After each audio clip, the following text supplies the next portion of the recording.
कहानी की शुरुआत होती है एक रात को जब जोरों की बरसात हो रही थी। तभी पुलिस वालों ने सड़क पर एक ट्रक को रोका। उसमें एक औरत थी जो अपना ड्राइविंग लाइसेंस घर पर ही भूल गई थी। उसका पूरा ट्रक ढेर सारे कुत्तों से भरा हुआ था। इसके बाद हम एवलिन नाम की एक लड़की को देखते हैं जिसे रात को फोन आया और उसे तुरंत ही ऑफिस के लिए निकलना पड़ा। इसीलिए उसने अपने बच्चे को अपनी माँ के पास सुला दिया। फिर एवलिन पुलिस स्टेशन पहुंची जहां उसे उस ट्रक वाली औरत से पूछताछ करने के लिए बुलाया गया था। वो खिड़की के पास सिगरेट पी रही थी और उसकी पीठ से खून बह रहा था। जब वो औरत पीछे मुड़ी तो एवलिन ने देखा कि ये तो एक आदमी था जिसने अपना मेकअप करके भेस बदला था। एवलिन ने कहा कि पूछताछ के बाद ही फैसला किया जाएगा कि उसके साथ क्या होना चाहिए। उस आदमी ने अपना नाम डगलस बताया और जब एवलिन ने पूछा कि उसके बच्चे हैं तो डगलस ने कहा कि मेरे सैकड़ों बच्चे हैं। फिर उसने अपने कुत्तों के साथ अपने प्यार की कहानी सुनानी शुरू की। बचपन में उसके पिता शिकारी कुत्तों को पालते थे। उसके पिता और बड़ा भाई दोनों ही काफी गुस्सैल किस्म के थे। हालांकि उसकी माँ उससे बहुत प्यार करती थी, पर अपने गुस्सैल पति के सामने वो भी कुछ खास बोल नहीं पाती थी।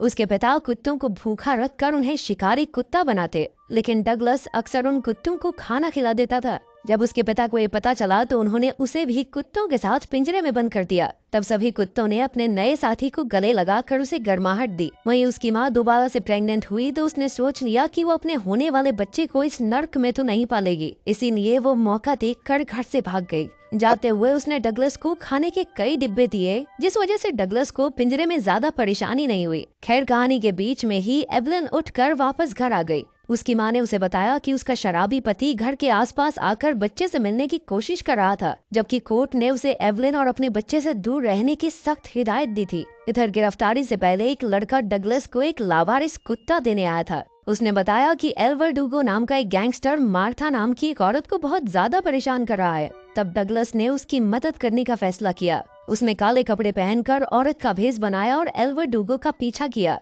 फिर उसने अपने कुत्ते को फोन देकर भेजा और वो सीधा एल्वर्डुगो के पास पहुंचा। जब एल्वर्डुगो ने फोन पर बात की तो डगलस ने अपने दूसरे कुत्ते को इशारा किया और उसने एल्वर्डुगो से कहा कि अगर तुमने मार्था का पीछा नहीं छोड़ा तो मेरा कुत्ता भी तुम्हें नहीं छोड़ेगा। आखिरकार एल्वर्डुगो मान गया और पहला कुत्ता फोन लेकर चला गया। एल्वर्डुगो ने अपने गुंडों को कुत्तों का पीछा करने का हुक्म दिया, पर वो उन्हें कहीं नहीं मिले।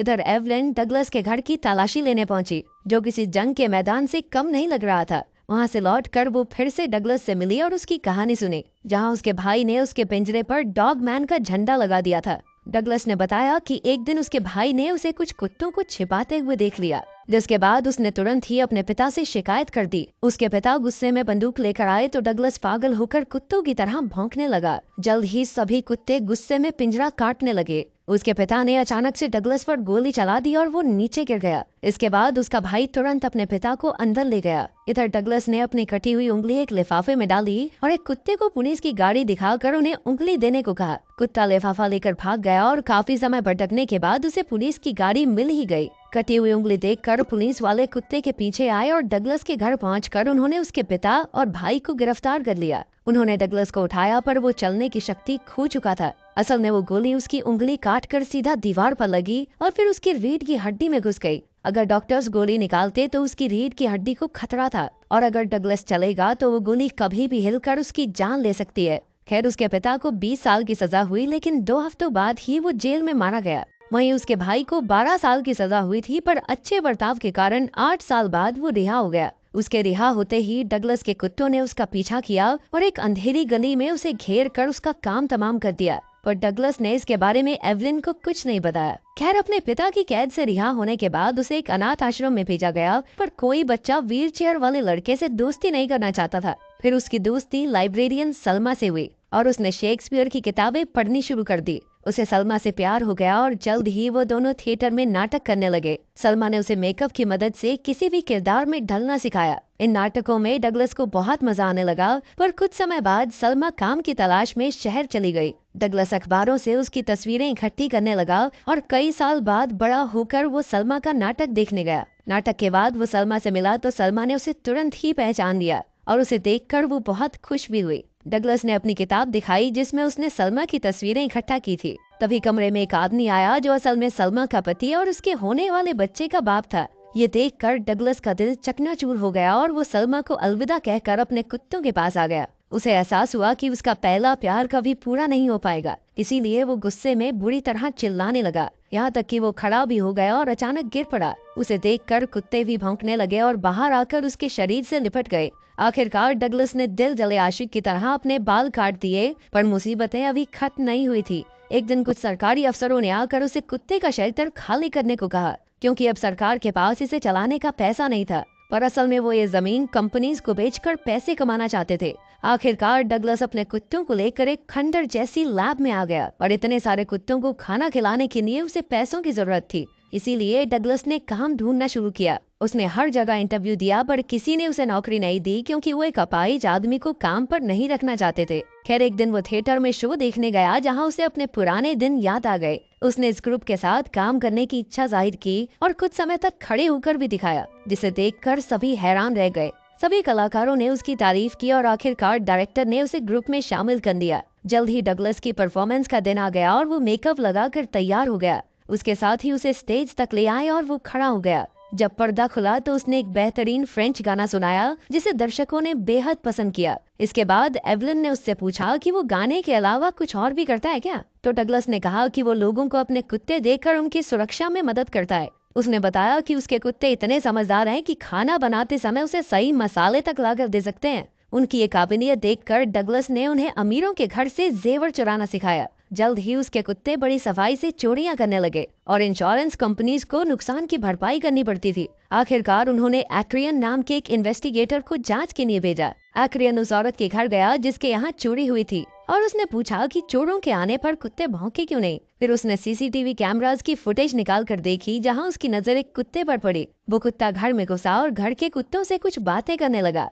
फिर वो चुपके से हीरो का हार चुरा कर भाग गया। तभी एक्रियन को एक दूसरी चोरी की याद आई और उसकी फुटेज में भी यही कुत्ता था। एक्रियन ने देखा कि ये कुत्ता चोरी करके एक वैन के पास गया, जिसका ड्राइवर कोई व्हील चेयर वाला आदमी था। इस वैन का नंबर निकालकर आखिरकार वो डगलस तक पहुंच गया, पर एक्रियन ने उसे पुलिस के हवाले न करते हुए खुद उससे मिलने एक क्लब में गया, जहां डगलस भेस बदलकर गाना गा रहा था। उसके परफॉर्मेंस के बाद एक्रियन उससे मिला और उसे खाने पर बुलाया, पर डगलस ने इसके लिए इनकार कर दिया। खैर, बाद में एक्रियन उसका पीछा करते हुए उसके घर तक पहुंच गया, पर वो ये नहीं जानता था कि यहाँ भी सीसीटीवी कैमरास लगे हैं। डगलस ने अपने कुत्तों को पहले से ही तैयार रखा था। अचानक एक्रियन ने बंदूक निकाली और डगलस से सारे चोरी किए हुए जेवर मांगे। उन्हें पाकर वो खुद अमीर होना चाहता था। डगलस ने उसे तिजोरी का पासकोड बता दिया और एक्रियन सारे जेवर लेकर जाने लगा, पर अचानक डगलस ने उसे डिनर के लिए रुकने को कहा। एक्रियन मान गया, पर वो क्या जानता था कि आज रात को कुत्तों का डिनर वही बनने वाला है। जल्द ही डगलस के इशारे पर कुत्तों ने एक्रियन पर धावा बोल दिया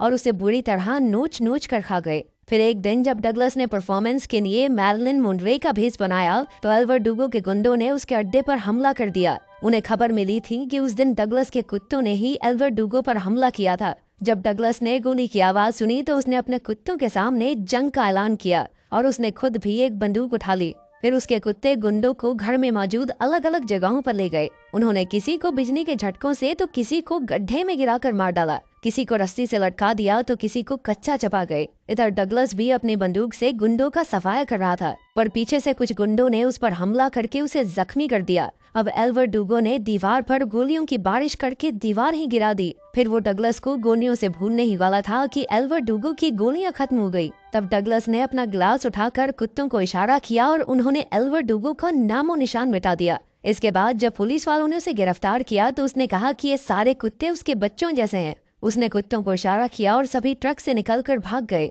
अंत में एवलिन ने उससे पूछा कि तुमने अपनी कहानी मुझे क्यों बताई। तो डगलस ने कहा कि हम दोनों दुख से जुड़े हुए हैं। बाद में जब एवलिन अपने घर लौटी तो एक कुत्ता चौराहे पर बैठा हुआ था। उधर पुलिस स्टेशन में डगलस ने कपड़े बदलकर सूट पहना। जल्द ही कुत्ते पुलिस स्टेशन में घुस आए और उन्होंने पुलिस ऑफिसर को डराकर बेहोश कर दिया। फिर उन्होंने चाबी चुराकर डगलस के कमरे के नीचे सरका दी। आखिरकार डगलस आजाद होकर बाहर निकला और उसने उगता हुआ सूरज देखा। फिर वो खड़ा होकर चर्च की ओर बढ़ा और उसकी छांव में आकर डगलस ने भगवान से कहा, मैं आपसे बहुत प्यार करता हूँ और अब पूरी तरह तैयार हूँ। कुछ ही पलों में डगलस अपनी आखिरी सांसें लेकर मर गया। असल में उसके चलने पर रीढ़ की हड्डी में लगी वो गोली हिल गई जो सीधा जाकर उसके शरीर के एक जरूरी अंग में लग गई। इसके बाद उसके सभी कुत्तों ने अपने मरे हुए मालिक को घेर लिया और पहले की तरह उससे लिपट गए। वहीं दूसरी ओर एवलिन अपने बच्चे को सुला रही थी और अचानक उसने देखा कि घर के बाहर एक कुत्ता बैठा था। वो समझ गई कि ये डगलस की तरफ से एक आखिरी तोहफा था जो उसने एवलिन और उसके बच्चे को उसके शराबी पति से बचाने के लिए भेजा था। अगर वीडियो पसंद आई तो लाइक कर देना, चैनल को सब्सक्राइब कर देना। मिलते हैं अगली वीडियो में।